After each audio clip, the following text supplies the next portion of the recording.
Well, hi there. This is Dr. Bob Flower with your Monday, May 3rd Master Pattern Report. You got to forgive the shades. I've got a little bit of an eye problem, so we're going cool today. All right. Last week we saw the dollar and the S&P topping. In fact, the S&P took a pretty good hit last week. Silver did move up a little bit. We're not too excited about that right now, and we think that the S&P and the dollar have kind of reached the top here. Even though it appears that the dollar is stabilized, we think you're going to see some weakness in that point.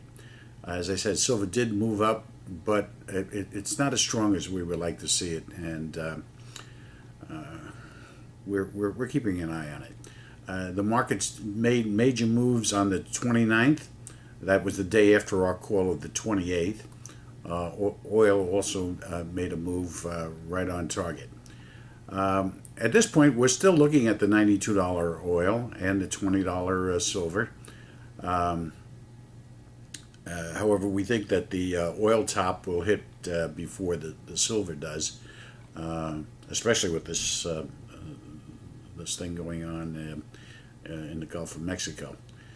But the dollar again is showing signs of weaknesses, and we're looking at going short here with the S&P and the dollar to a lesser extent, but we're going that direction.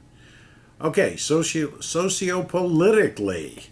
The oil spill may well be the big bad wolf in the economic downturn we've been calling for this May. The master pattern cycles did show a big hit, and this may well be the factor. It has that kind of potential to set back a number of industries, in addition to oil and gas. Next 2 weeks will tell the story. The economy is just much too weak to sustain any type of hit, even one of this nature. Also, March has exhibited a 2% inflation rise. Let's see what April and May bring, especially April. That should be coming out soon. If that kind of move continues, even half that continues for the next 2 months, this could be serious trouble. This is what could lead us into the much higher interest rates and a run on the dollar. Okay, talking about trouble, Congress is attaching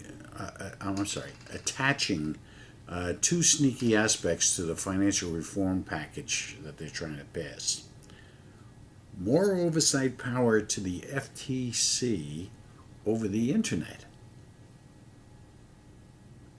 Watch out. And more power to make laws concerning vitamin supplements. Now, I'm not talking about the FDA. I'm talking about the FTC, Federal Trade Commission. You want to tell me what they've got to do with control over vitamin supplements? We're getting a little bit out of hand, folks. Just a little bit. Salt, vitamins. The amount of energy we can have. Look, we must speak up and do so in every way possible and as often as is possible. The battle cry today seems to be throw them all out.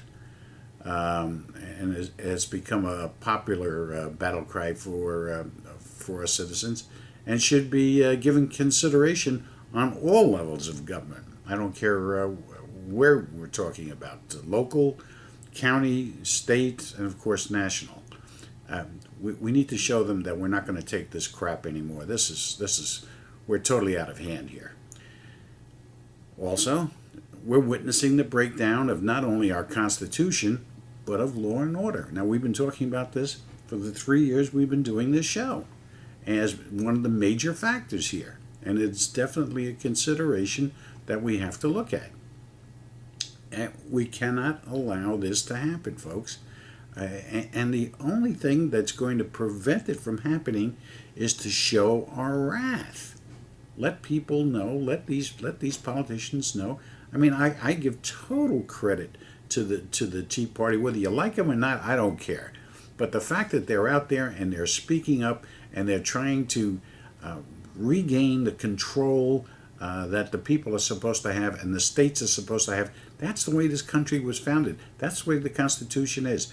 I mean, if you want to reach your potential, which is the most important thing, then you've got to go out and you've got to work and you've got to earn it. You can't expect it to be handed. And if you do, you're way off base. You'll never ever reach your potential and be fulfilled. Okay, and besides that, they'll double cross you in the end. Okay, so what do you think? I mean, we just can't allow this to happen. And what do you think will happen when the White House and Congress lose their power? If the Democrat lose the Senate and if they lose the House of Representatives, and don't forget, they don't necessarily have to lose totally to the Republicans. There's enough what they call blue dog Democrats out there on both the Senate and the House of Representatives that would give them a sufficient amount of control over what's going on. And even I talk to people in Washington.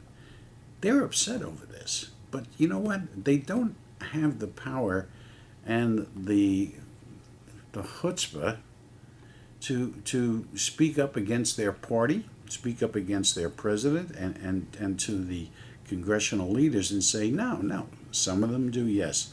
But others are not in that kind of position.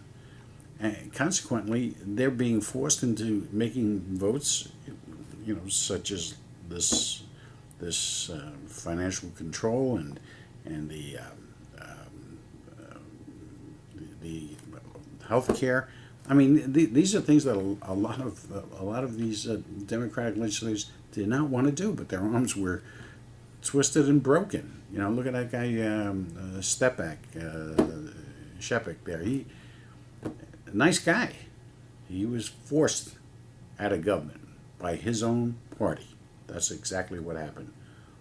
Because he was forced to do something he really didn't want to do, but had no choice. His other alternative was to leave, and that's what he did. So, yes, we're witnessing the breakdown. We're witnessing a tremendous amount of polarization in this country, which is not good, folks. And when these people lose their power, what do you think is going to happen? The unions, the bureaucrats, the civil servants will do as they're doing in Greece and are about to do in Portugal and Spain. They're going to take to the streets. Talking about the Tea Party being possibly villainous, okay? Watch out for the big bad right-wing conspiracy. Well, you know what? It's going to be the same thing on the other side. It's been the other side. Have you forgotten the 1968 Democratic Convention? Just as one, we have to take control. We have to set the agenda. And sitting there and complaining about it and just talking about it is not gonna help. We are preparing for the worst, and so should you. We hope that you're going to have a good week this week. Hope we get rid of these things, at least for indoors anyway. But in any event, have a great week, and looking forward to hearing from you all.